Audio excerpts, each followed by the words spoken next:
Yes, that's it. So, okay, do you have now, do you have question about that, or do you want me to shoot another thing? Without making you tired, I understand that you are tired because I have been difficult to speak English now. C'est le problème. Mais je peux bien vous l'expliquer en français. C'est le problème du... Je voulais vraiment vous parler du solutionnisme parce que il me semble qu'il y aura des incidences sur la manière dont nous percevons la sémiotique. Toute la sémiotique s'est construite sur un principe cohérent. Quelle est la base de la sémiotique? C'est un, la cohérence, deux, la générativité. Voilà. Quand on parle de générativité, talk about generativity in semiotics, is that all semiotics, all the meaning, the basis in the grammar set semiotics is based on generativity. That is to say that we have firstly, we have here the values. Okay. Death versus life, how we used to do. And every meaning we create is close to this. So we can explain all the meaning back from a category. This is the kind of, how can you call it, kind of dogma. The meaning is something who can be explained from the values. You have the part in depth and the part in surfaces. But what I try to show you is that this model starts with more. For example, we can't express solution by this. Because here we start with solid, it's very logic. At the end, the meaning of the solid is not close to this, but it's close to other things. Is it clear? That's what I would like to say. So, you have the, for me, that we are together.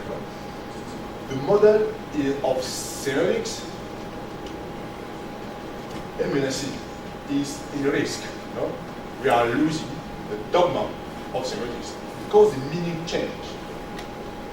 So if you have to stay in the generative form, you can't explain the meaning.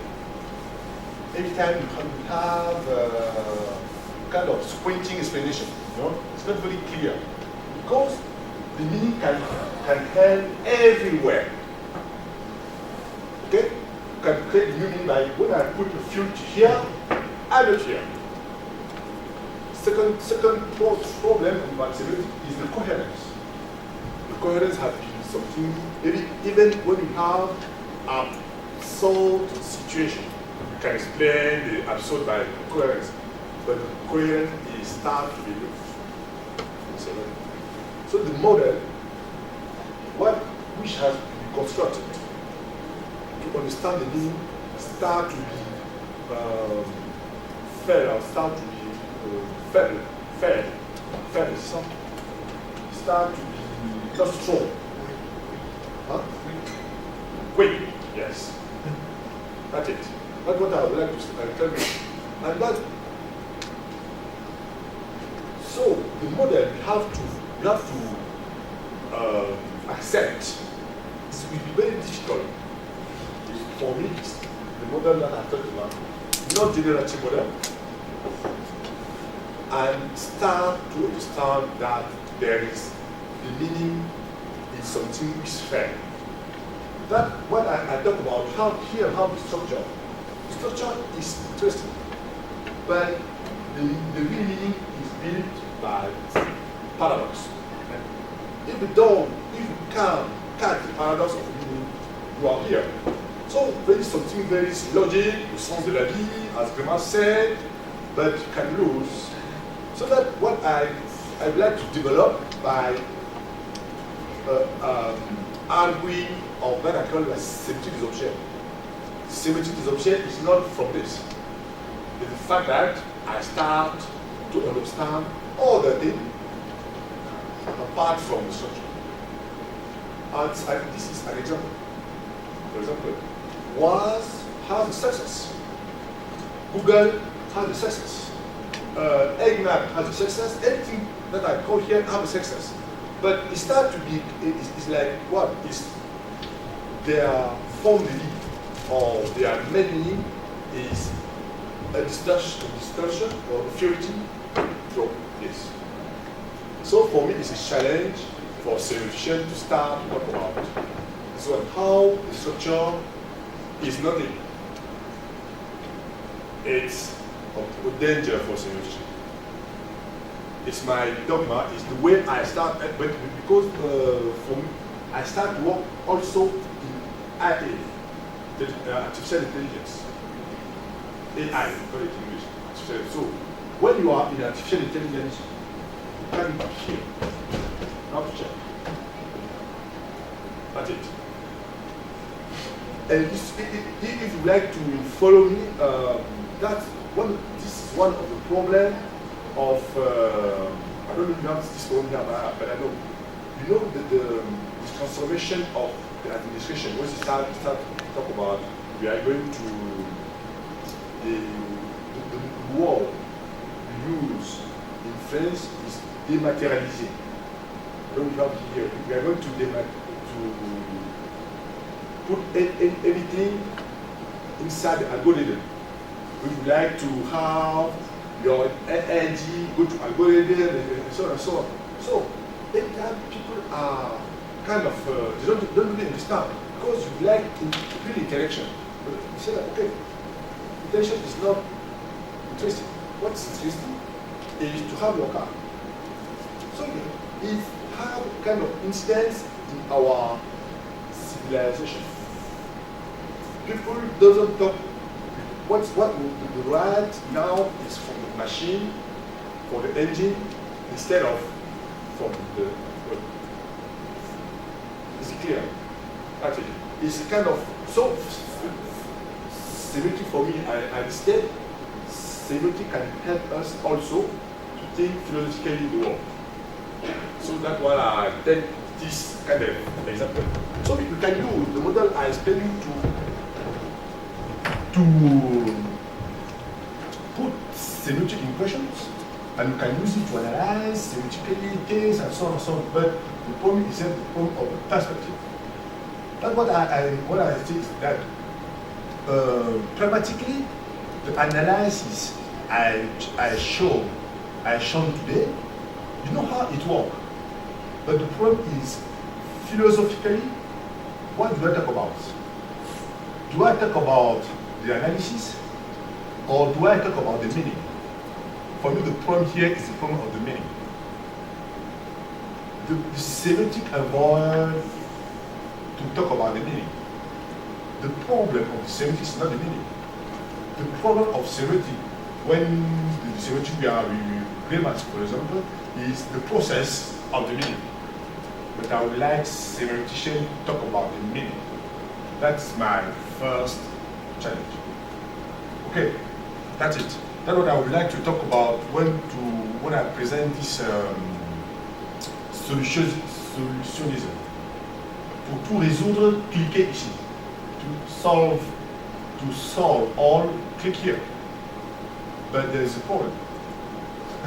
There's a problem. There is a theory. But the world today is that. You have to click to exist. It's a pity, but it's that. So, you have to move and try to understand this kind of phenomenon. That's it. That was my, if you like, I can take just a few minutes, because I had on my other way, I work with robots. I research, I did the research with humanoids. I can talk about that if we have time. But if you like, don't like, you can stop. You know? So, tell me if you like to, or do you have comment about what I have to say? Just to comment or to agree or to ask the question. Because for me, it's a very interesting phenomenon. Yes. I would like to, let me return a little bit to the time when we were discussing about the buzzes. Yes. Have you used it there as a methodology, the Riemannian ellipse? That analysis. Riemannian what? Ellipse, that square. No, it's square. Semiotic square. Yeah. No, I didn't use it because I don't need to use it because it wasn't a problem of category. See, you can use it. That's one my problem. When I start to do semiotic, it's not a joke. I don't really understand the importance of semiotic square. It's a shame for me. I'm a semiotician.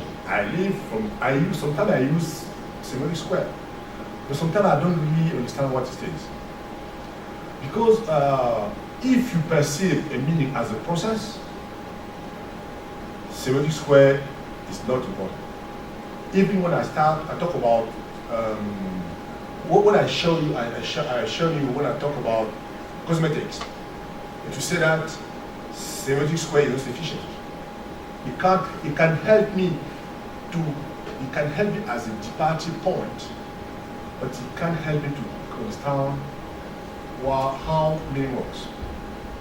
But for the buses, to tell you, I didn't have importance because what you see is every time I move from a bus to another, I have many possibilities. But what has been important for me is to firstly, the fundamental elements, the lines and the surfaces, and after that, the processes. So your colleague just showed me here how in Sao Paulo they play with the light on the autobus.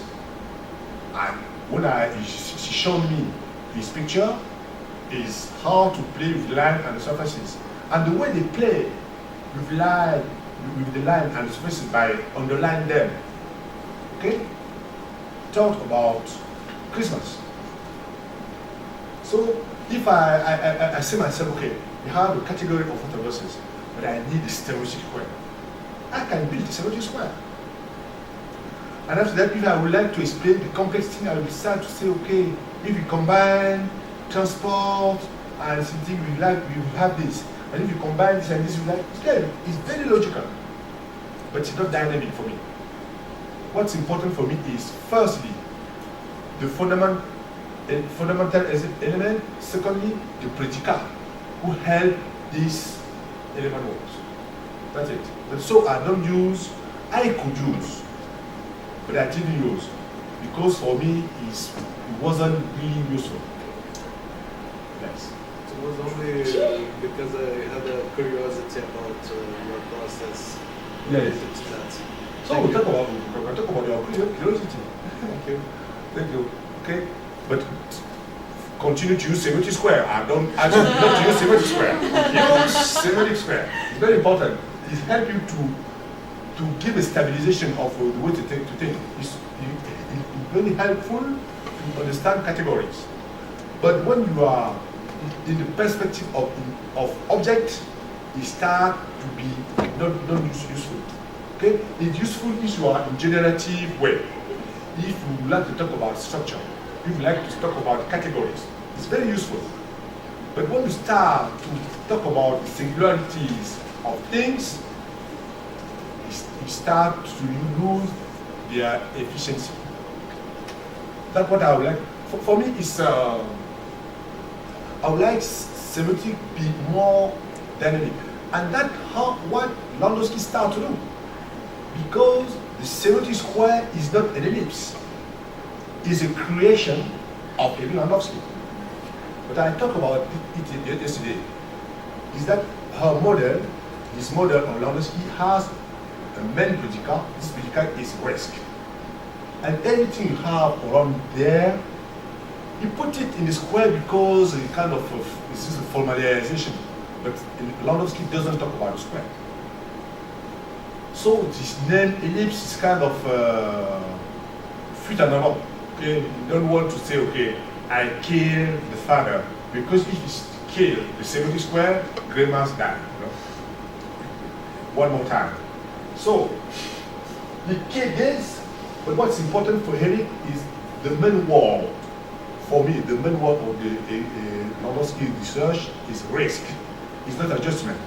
For me, adjustment is something, it's kind of process or possibility close to accident, close to anything he said. And you can have all, I don't know, even take this structure of Landowski, sometimes you put a layer and extend it the same way. So it kind of don't have many words because it have many words. It doesn't have 4 words.